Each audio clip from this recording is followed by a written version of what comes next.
ladies and gentlemen, and welcome to the Coast-to-Coast Combat Hour. I'm your host, Matthew Hawkins, and as always, I'm joined by my co-host, Ed Carbajal. Weekly, we are brought to you by AllAccessMMA.com. Check out AllAccessMMA.com for our video podcast, MMA stories, and MMA news. Ed, what's going on the East Coast, brother? Nothing much, a lot of heat. And this week, it's my pleasure to introduce. Been trying to get him on for a little while now. Work schedules were a little bit off kilter, but now it seems to work out. He's been chiming in the last couple episodes when we were streaming live when it's just you and I. But tonight when we're recording, we have my old friend, associate from the fight sports business, founder of Front Proof Media, Joseph Correa. Joseph, welcome to the show. Thank you for making time to come on, and long time coming, man. Appreciate it. I'm honored. Thank you so much, both of you. You know, funny thing about, I have to say it because credit where credit is due. The last time I was officially credentialed by the UFC was when I worked for Joseph at Front Proof Media. Since I have not been credentialed. It's only been downhill since then for Ed, huh? Yeah. I'm not for nothing. I got a lot of my interviews with Marlon Moraes, Gilbert Burns. Who else did I talk to? The Horiguchi, that's all on the Front Proof Media YouTube channel. So all that stuff, when I was there with them, it's like some of the best memories that I have of getting scoop in the sport of since I've been covering MMA. In retrospect, I now I do more regional stuff, but like large scale stuff, it hasn't been the same since I was at Front Proof Media. So, you know, don't sleep on the work that Joseph does. I mean, he's just as passionate about combat sports as we are. I mean, his love is for boxing more than MMA, but it's definitely somebody that long time overdue to come on the podcast. So I'm glad you made it, Joseph. I appreciate it. And let me say this. We gave Ed a hard time for months after that because he had like these Samsung photos, like some kind of Samsung booth. So we gave him a hard time for months. We found little clips of videos online where Ed was kind of in there, and he actually asked a question during the press conference. We played that back for him constantly. Anytime we could take a jab at him, we did about that. That's great. So Joseph, why don't you tell us just tell us a little bit about yourself. Tell us what Front Proof Media exactly is, and you know, your specialties that go along with being the founder of it. Okay, so basically we're a sports and entertainment brand. So when Ed was here, we were boxing, MMA. Now we're expanding to sports and entertainment. We cover boxing, NFL, college football. I have a writer who's been with me several years who Ed knows. That's Hector Franco. Yeah, he's been on the podcast. He also writes movie reviews. So we're just expanding and trying to keep this thing going. I got my start in boxing. I used to box myself. That's kind of how I got my foot in the door. Just like MMA, boxing it's a lot of smoke and mirrors. So it looks big on TV, but everyone kind of knows one another. So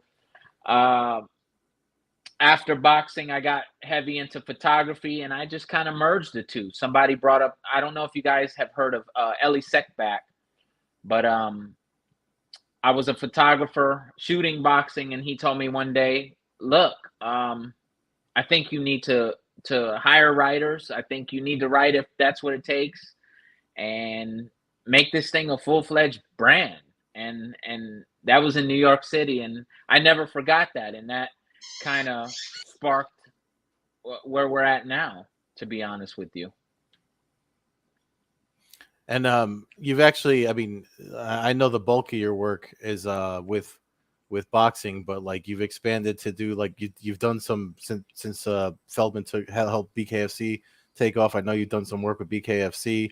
I mean, it's like what's your take on that when you see stuff like that? Like, is it still boxing for you, even though it's just bare knuckle, or is that just, do you see that as another sport? Because like, with the whole Malignaggi thing and all that. Like I always feel like that's like they're close brothers, but obviously the science, the sweet science part of boxing is not really there in bare knuckle.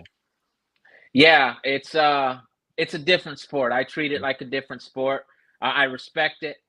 My issue with bare knuckle is longevity, right? Mm-hmm. So even boxers break their hands. These Mm-hmm. bare knuckle dudes break their hands like every outing, pretty much. So it's like, that's my concern there. Mm-hmm. And I think that's why the model is, aside from bringing in former legends of mixed martial arts and whatnot, I believe since they're at the end of their career, it gives them a chance to showcase their last hoorah, I guess, and Mm-hmm. also longevity is not a thing because they're on their way out anyway. Mm-hmm. But I don't see it sustainable for somebody young. I don't see them being able to groom a young champion to 25 fights. It's just hand injuries galore, and I feel like maybe one day somebody's gonna get an eye poked out. It's entertaining, but it's definitely different than boxing. Yeah, I mean, I've stated on here many times. I've been to, I think, 4 events of their events, and I mean, I enjoy it, but I go back to the bare knuckle MMA days, so I kind of enjoy the chaos so it goes with that. Anybody who's watched the show Halo, my dog's having one of those days, so she might interrupt interrupt me while I'm talking, but her birthday's tomorrow, so I'll cut her a little bit of slack. So I'm not a photographer, but Ed knows that I've spent a lot of time at events, and I have a Canon Power Shot that I've had for, I get updated ones, but I've had it about 15 years now of going back and taking pictures of the fights. I really like it. It's hard for me to explain to people because a lot of people see me in the crowd taking photos, and you get to do it professionally, but how did you get involved in that? For me, it was kind of a way to, I used to watch the fights, sitting in the nosebleed with binoculars and really just studying the fights in the early 2000s when it was new and fresh. And then I kind of figured like it was a way to immerse me in the fight while being in the crowd and it being a part of it while I'm taking the shots, and you're kind of anticipating stuff, and you learn to see stuff that that the gym might, or Ed might learn in a gym, but just as a fan, you're really focusing on shoulder movements and all that other kind of stuff. Is that kind of how you feel? Do you just do it as a job? Was it something like that you just really that you had a passion for? How did you get into fight photography? Well, being a former fighter, I knew people, right? So again, it's such a small world. It just looks big on TV. So everyone knows everyone at some level, either they fought in amateurs, knew each other as amateurs.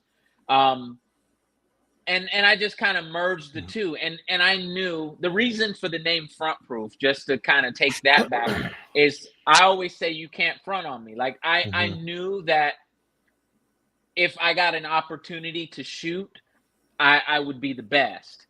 And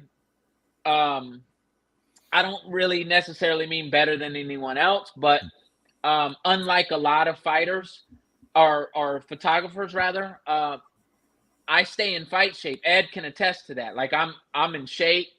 So I take it serious like every day. I understand how they move. I know I call it the language. Like I understand the language of boxing. So I feel like I have a distinct advantage over other fight photographers because I can anticipate what they're doing rather than using the camera to do the work for me. And so when you look at my work versus someone else, it looks entirely different. And I shoot portraits of models and things of that nature too. So I kind of incorporate some of the angles and things of that you don't see with other fight photographers as well.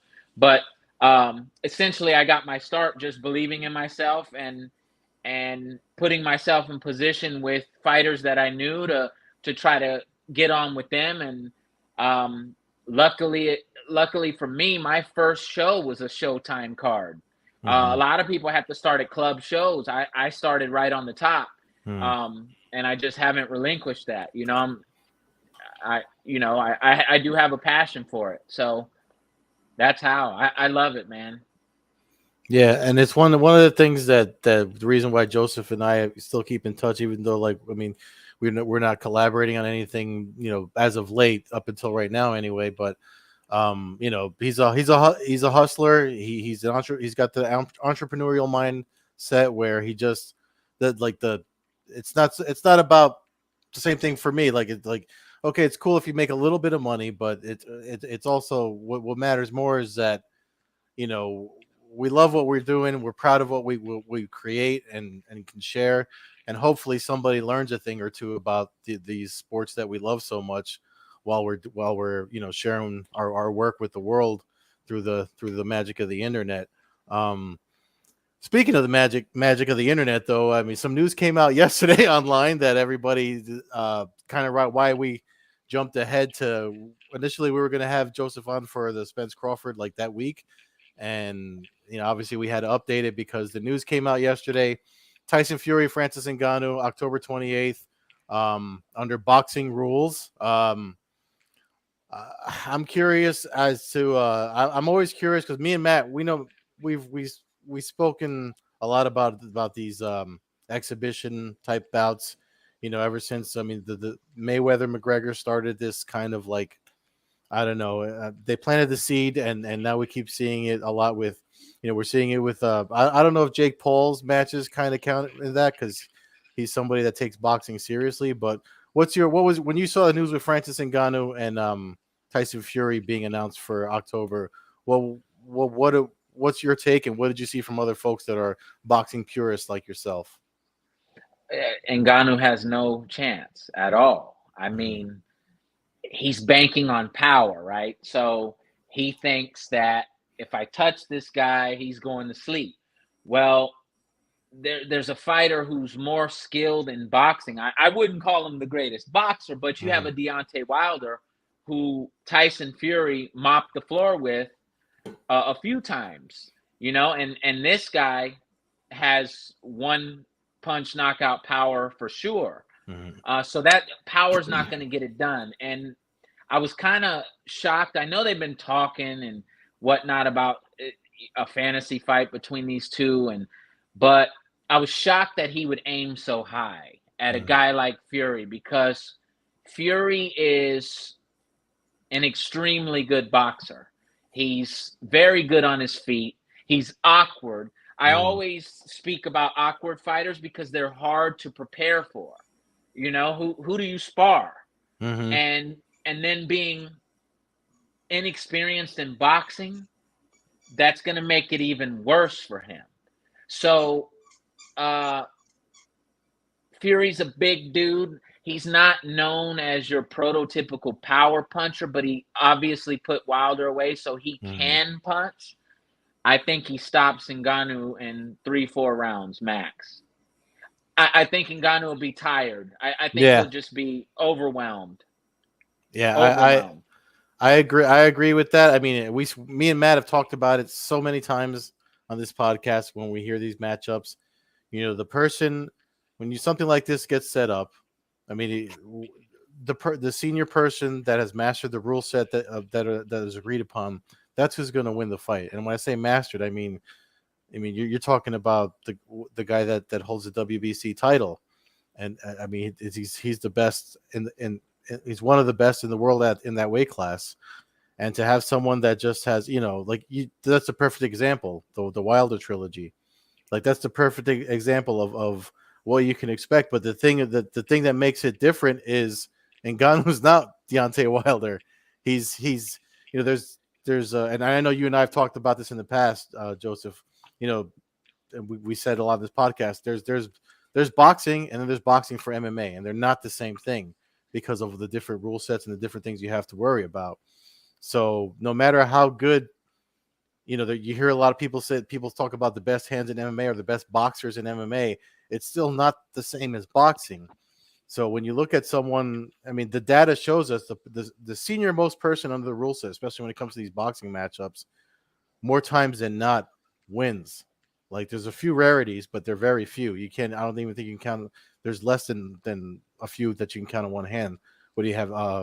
Anderson Silva when he beat Chavez's son. I think that's the only one I can think of off the top of my head.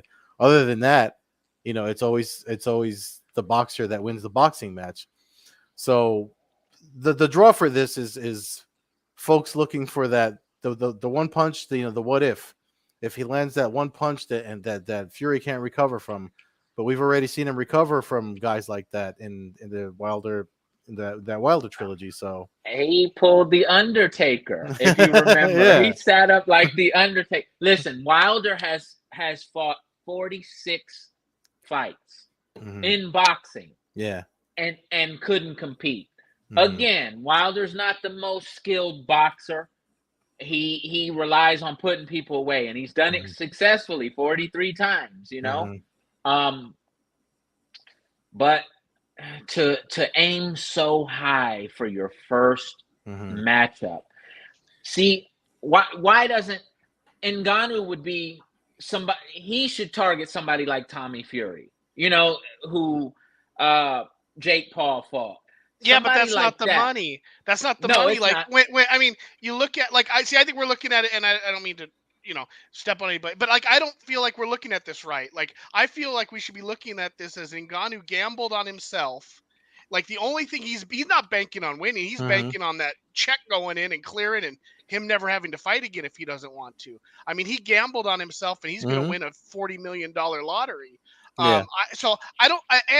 Wilder did compete with Fury. I mean, their first fight, it was a draw on the cards. I disagreed with it. I did think Fury won, but I don't think there is anything much more than a puncher's chance, and I think that's all we should look at it as. Like somebody's getting knocked out. I feel like it was very much the same with McGregor and Mayweather. Mayweather carried him for what would it go 9 rounds?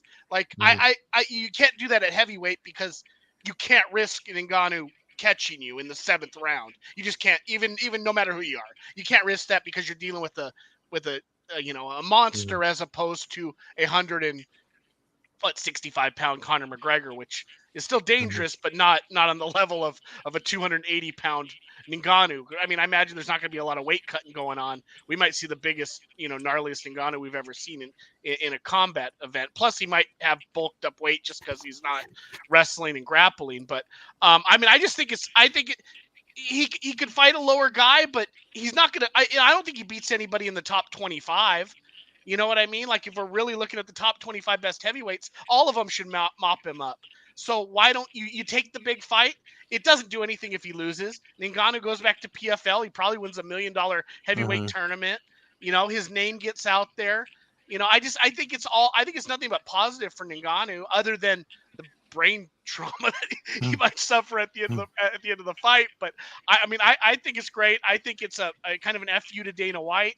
I think we've said it on the show a million times. We praise the guys who are willing to go out on a limb. The Eddie Alvarez's, the guys who like the Overeems, the guys who build their names up, the Fedors, the guys who just are willing to make money away from the UFC and bank on themselves to do that. And when James Toney came to the UFC, he fought Randy Couture. He didn't fight Amir Sadallah. You know what I mean? Like when that crossover happens, I think you got to shoot for the stars, because otherwise it fizzles out. Could you imagine if Tommy Fury knocked him out? Nobody'd even want to watch him in the PFL. But if Fury does it, you could almost argue Fury is as dangerous of a heavyweight boxer as there's ever been in the history of boxing.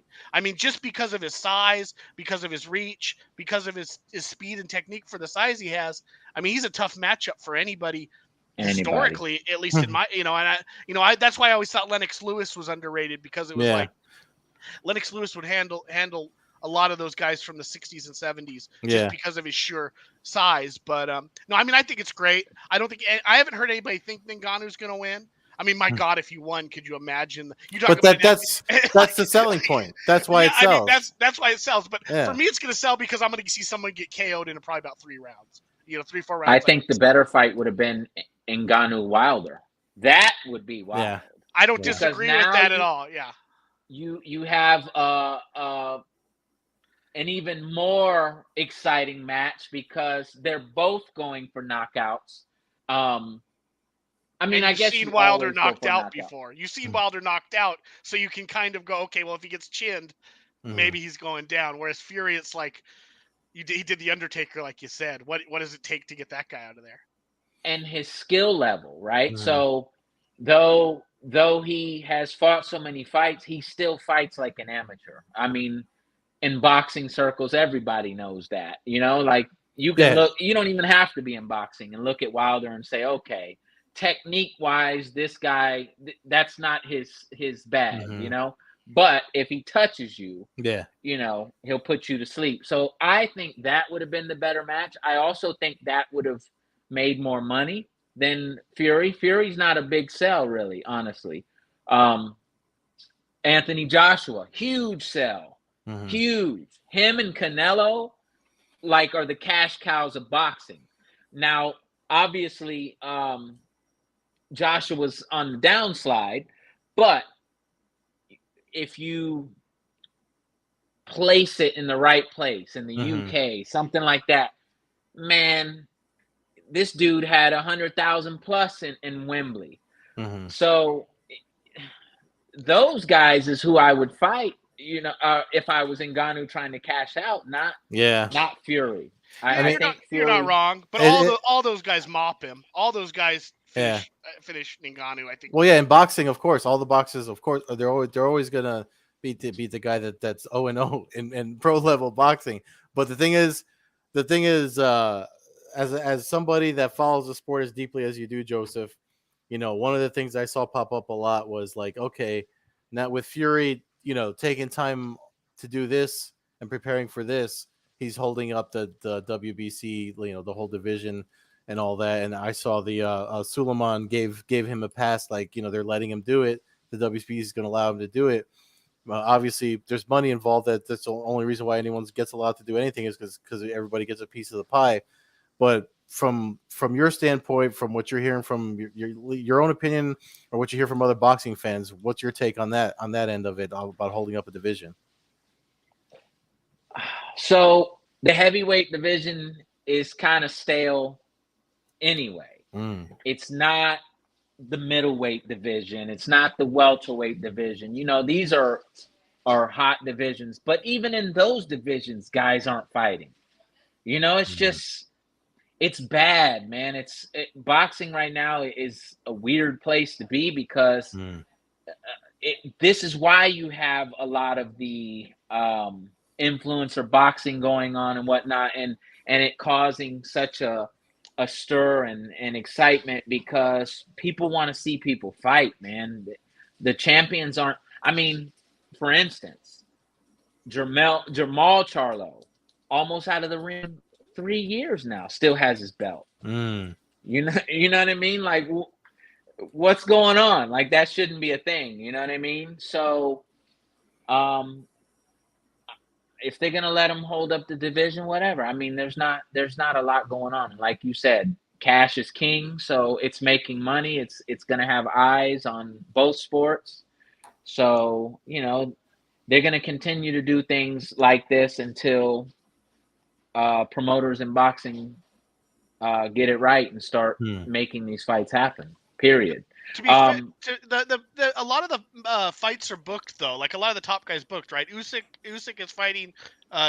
Is it Du Bois or Dubois? And then you've got is it White and Joshua, right? Those guys are already yeah. booked. So I mean, there Yeah. is kind of an opening right now. I don't know.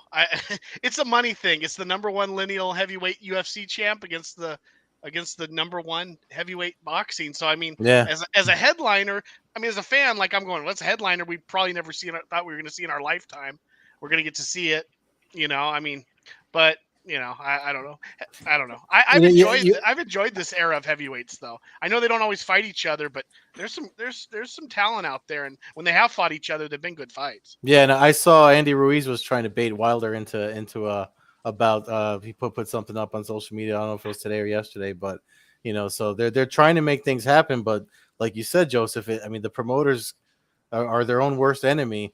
It's one of the things that when Dana White talks bad about boxing promoters, like nobody can that one of the things that everyone agrees with is like, yeah, that they I don't know where they make I don't know how they expect to make money by not making the fights people want to see. Too many hands in the cookie jar too. Yeah. There's too many belts. There's too many promoters. Um, and everyone wants to be the A side. That's Mm-hmm. what they're fighting about. It's Yeah. the who's the A side versus the B side, instead of saying, "Hey, let's make the fight, and then from there we'll see what we have." But Yeah. they, they're too worried about who's A versus B and just things that don't matter. Now, one last thing on the Ngannou thing, they're going to be wearing 12-ounce gloves. Mm-hmm. And additionally, MMA fighters, historically, at least from what I've witnessed, don't really use head movement a lot No. because the fear of getting kicked in the head. Yeah. So that's gonna be real difficult for him against a crafty guy like that. Yeah. One thing I gotta say though, because I know both you and Matt said that like you expect him to take Ngannou out like maybe 3 rounds. I honestly feel like, and I know it wouldn't be out of cockiness, but in the back of Fury's mind, he knows this is he's also a showman. He sings and shit when he wins his boxing matches. I wouldn't be surprised if he pulls a Mayweather, tries to go later rounds, maybe past 4 or 5 rounds, just to carry him out that long, to wear him out some more so he can get like the picture perfect fit. As you as a photographer, he's probably looking to get one of those iconic shots, with him standing over a laid out Ngannou. I don't know. Oh I man, just feel that's dangerous though. yeah, That's yeah. dangerous, and that's going to be bad for Ngannou's health too, because he's going to look like a pulverized piece of beef if that thing gets to the 7th round. When you talk about no head movement and Yeah. Fury's jab, that could get really, really ugly quick. Um, Yeah. yeah, I mean, well, getting back to your photography real quick, what's your favorite fight you ever for boxing match that you were able to shoot? Have you any world champ? I mean, anything that you sit back and go, I can't believe I was there. Hmm. Any sport, I guess. I mean, you know, That's a tough one, man. There's so many. To be honest with you, this is gonna sound crazy, but my favorite event that I've ever shot is that Creator Clash, man. 30,000 plus fans. Mm, They don't really understand the sport, mm. so they're happy to be there. And boxing fans sometimes can be almost like, I don't know how much you know about like the world of hip hop, but they have like these angry hip hop artists. They call them backpack rappers. That they're like conspiracy theorists, and they have real small crowds, and everyone's angry, and that's how boxing is, right? So Yeah. they have all these little niche crowds, but these Creator Clash fans and fighters, different, man. I've never experienced energy like that at Mm, any boxing match, even the biggest ones, even Canelo, Triple G. None of that has been like like this Creator Clash. mm. So I'd probably have to say that, man.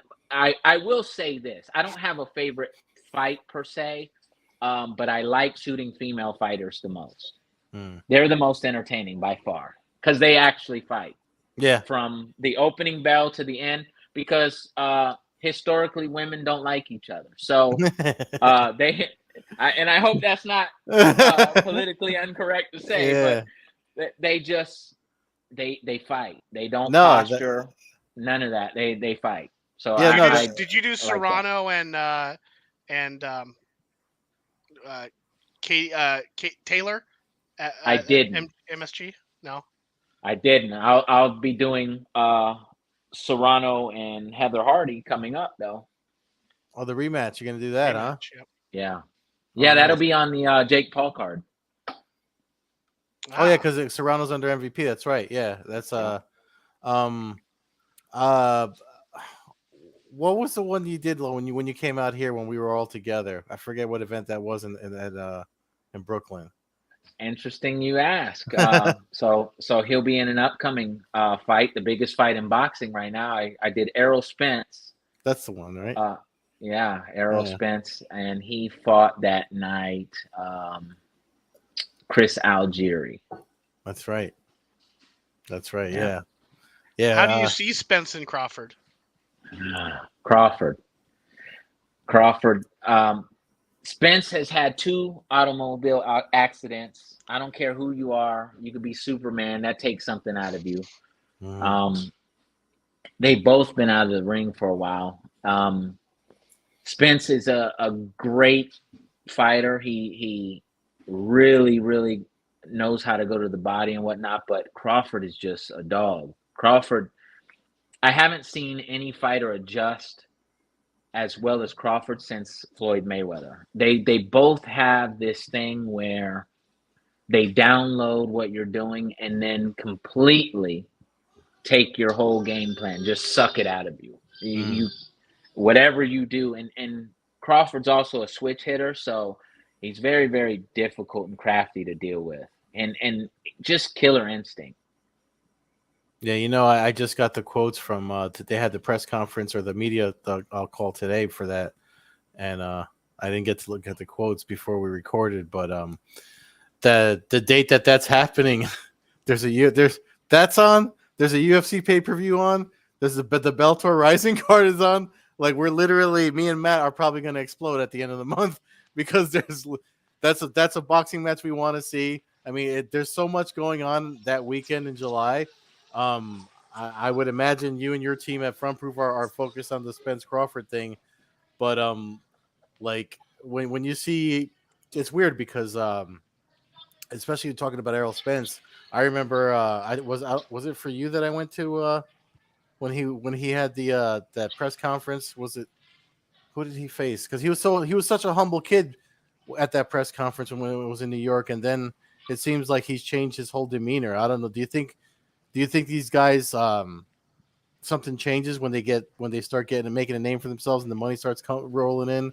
I don't know what it is about like boxers, because like he seemed like this humble Olympian, and now it seems like he's more engaging in the trash talk. And you were talking about the angry the backpackers and stuff like that. It seems like he engages more in that stuff now versus when he was coming up back. Was that 2014, 2015 when I got to share a room with him? Spence. Yeah.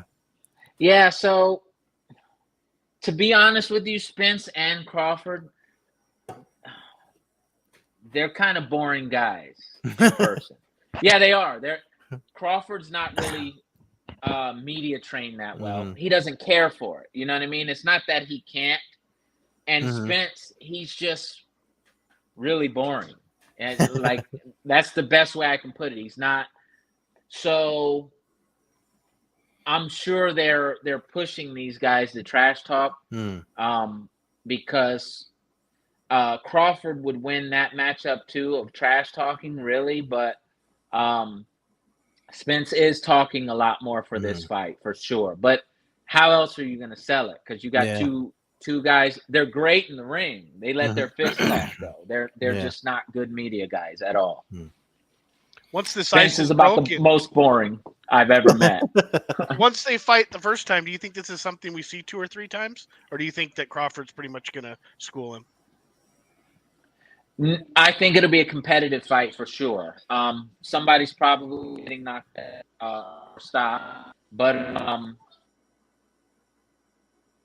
honestly, one of them will probably move up in weight. I think Crawford's more likely of the two because Hello? he's already done. Hey, Joe, your audio's cutting out a little bit, Joseph.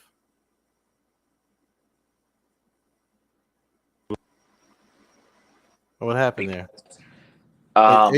Your audio just cut out. I think he's back. Can you hear us? I can hear you. Yeah, you're back now. It was like somebody picked up a phone or something and overrode your earphones. It was weird, bizarre. Weird. So Charlo, the Charlo I'm referring to, he's about to fight Canelo, which is weird because he's the smaller Charlo. So he's going to have to come up 2 weight classes to fight Canelo. Will he be the same after Canelo? That remains to be seen. Amir Khan wasn't. So Mm. that I don't know, but Crawford has made it pretty clear that he wants to move up Mm. to 54. So I see Spence doing that too, though, because so maybe they do fight again, but at 54, because Mm-hmm. Spence is actually a big welterweight. Well, and plus numbers speak, right? Like they got to see how well it does. I mean, that's a really they have a like that's a fight for a lot of everybody's holding something. So it depends on who watches what or how many people try to watch multiple things, like Matt and I are going to try to do. It's going to be the numbers that come out of it after the fact will dictate what happens again and what doesn't. Just I want to backtrack to something that you just because I was a little surprised at your answer when Matt asked you about your favorite thing to shoot, and you said Creator Clash. I mean, it's funny because knowing you the way that I my recollection of you and the way you feel about boxing and stuff like that, I'm wondering, obviously, with the answer you gave, you like doing that, and you like going to the events and covering them and stuff like that. But I'm curious because Matt and I have definitely gone through it, especially now with the current state of MMA. Like when you got tapped to do that, or when the opportunity came up to do it, was there a part of you that was like, "Oh fuck, do I really want to do this?" Because of what it is, like you said, they're not from the boxing world. It's people that are kind of just throwing hands, settling. It became a thing. So your initial reaction, again, your mind was changed, but so I'm not trying to make you out to be a hater or anything like that. But I'm just curious as to because this is the first I'm hearing about your love for it and everything. So I'm curious as to like what was your initial reaction when you got the gig. So the first Creator Clash had actual boxing matches on it as well. Mm-hmm. So when I got tapped to do it, a good friend of mine, Radivoj Kalajic, who is one of the top light heavyweights in the world, he actually fought on the card in New York when I saw you as well. Mm-hmm. And he's from here in St. Pete, and he was fighting on that card. So like I was excited to do it, and it was different, but I didn't know what to expect. I didn't expect 30,000 screaming fans. That it was the most electric event, Yeah. and I shoot football, you know what I mean, That's in right. packed stadiums, and nothing compares to the energy that these events bring. So whatever hesitations I had quickly turned to excitement because you just couldn't help it. The environment was electric, and both of them were that way. The second one, they fought at Amalie Arena, which is where the Tampa Bay Lightning play, and it was nuts. And there's something about looking up and seeing your photos on the jumbotron, Mm-hmm. like you know what I mean. Like I've shot other big fights and whatnot, but never had this kind of responsibility where I'm the guy. You know what I mean? There at a lot of boxing matches, there's several photographers, right? Yeah. So, and you don't know who's gonna do what, but at this, it was me. Mm-hmm. And then the Lightning's photographer came for a few fights, but it was just me. Yeah. And so I did all the headshots for TV, everything. So to like go through that experience was nuts, Yeah. to like learn that. And most recently, I shot for Jake Paul. He now has a promotion, MVP, and worked with DAZN. Yeah. And that was a very, very interesting experience as well. The crowd wasn't quite the same because we were back to, strictly boxing, but interesting nonetheless. Had a great time. They treated me very well. And one thing I can say, a lot of people have criticized Jake Paul, but he's a hard worker, man. Yeah. He's the first one there. He's not late. He knows everything that's going on. He's putting in the work in boxing. He's genuinely training, and taking it serious. And people are criticizing him because they're saying, well, he's fighting washed up fighters or MMA guys who aren't boxers. True. But you name another guy that's had 7 fights, 6, 7 fights that Mm-hmm. are already fighting good competition. Mm-hmm. Sometimes they don't fight good competition until 25 fights in. Yeah. So this dude's fighting better competition than what up-and-coming fighters fight. Mm-hmm. You know, unless you're Vasil Lomachenko or something and you're already fighting world champions in 2-3 fights. Yeah. But I mean, he had 496 amateur fights, multiple gold medals. So he was already pedigreed for all that. You cannot knock the hustle, what Jake Paul's doing. Plus, he's trying to change the industry, like pushing for healthcare, pushing for female fighters. To get paid, and Amanda Serrano didn't make her first mill until Jake Paul. Mm-hmm. So you can't knock that, man. So a lot of people criticize Jake Paul. I'm a supporter. I didn't like the idea at first, you know, just as you alluded to, like what's going on? Because I'm a purist, but anybody who's going to come in and do the sport right, I'm with that. Yeah. I'll never forget a friend of mine. You guys know who he is, Stitch Duran. Do you remember when the UFC fired him? Yeah. That over some sponsorship stuff because he wanted to wear sponsors, and they signed with what, Reebok? Yeah. Yeah, I like, what kind of crap is that? I can't support that. You know what I mean? Yeah. And maybe they've changed now, but like, no, that's why I like it's worse now. Now they put you in an electric chair and send you out. Yeah. See, that's crazy. See, that's now. why I like what Jake's doing, because he's trying to open all that up. Well, that's one of the things that we've said. Like first when it first happened, we were the same as everybody. Like a lot of people, like you said, a lot of people didn't like him. I mean, when he first started, like maybe his first or second pro boxing match, but then after a while, like he turned us around, especially me. I said it on this podcast after I was like, you know what, everyone, he like you said, he's putting in the time in the gym and stuff like that to get better. But the other thing is, like, he never gets enough credit for is, they were like, okay, fight so and so, fight fight Anderson Silva. He fought Anderson Silva. Then people asked him to fight a real boxer, or then he fights Tommy Fury. So everything people have said challenge him to do, he goes and does it, and he does it to, like you said. And then on the business side of thing, he's giving opportunities to people that they otherwise would not have had. So when you're pissing off, it's weird when you're pissing off the people that have set up the what's supposed to be the status quo. It probably means you're doing something right, especially in this day and age. So I stopped my Jake Paul hate stopped a long time ago. And he does better. He can put one social media post about anything PFL related, and more people will know about that PFL related thing that he's involved with than when the PFL puts it out themselves. So he's definitely a master marketer. And as somebody that writes and tries to share content as much as I do, I respect his hustle as a businessman and as an athlete. So definitely, yeah. You mentioned you're going to be shooting that match ringside.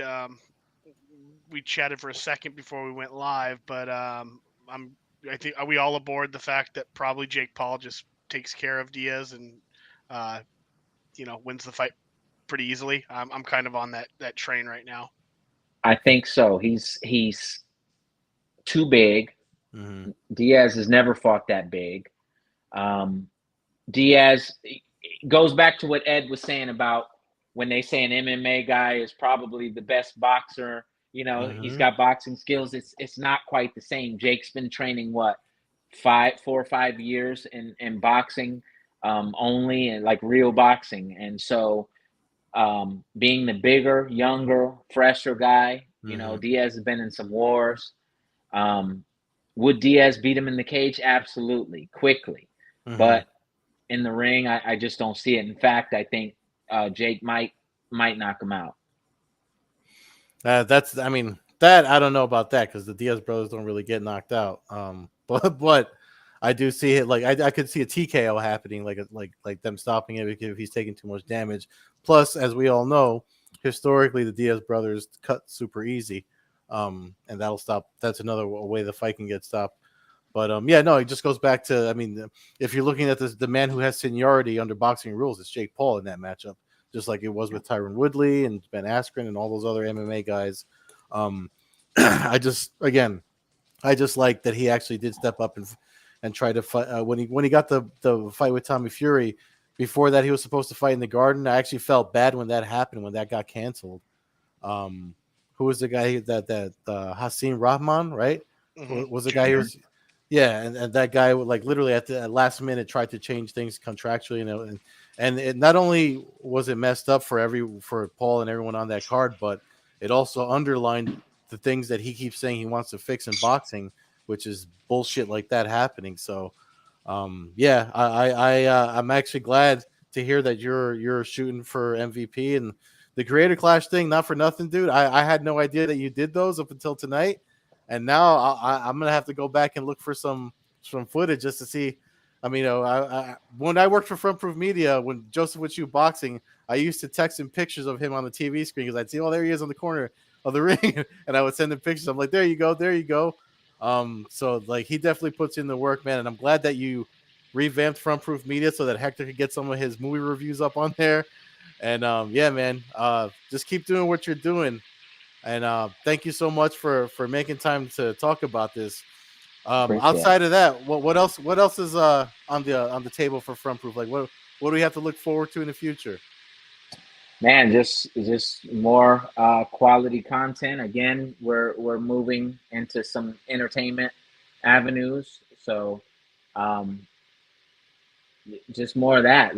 Less. So I wish that back then I knew what I know now, and we could have been more supportive of like the MMA and things like that, because I know you were like a lone wolf. I used to feel terrible about that because you were the only one that really knew the game like that. Yeah. Like we were like solely boxing, so it was weird for you. I know that. So now, like, just experiencing more and understanding more, we're gonna expand a lot smoother. Just put it that way.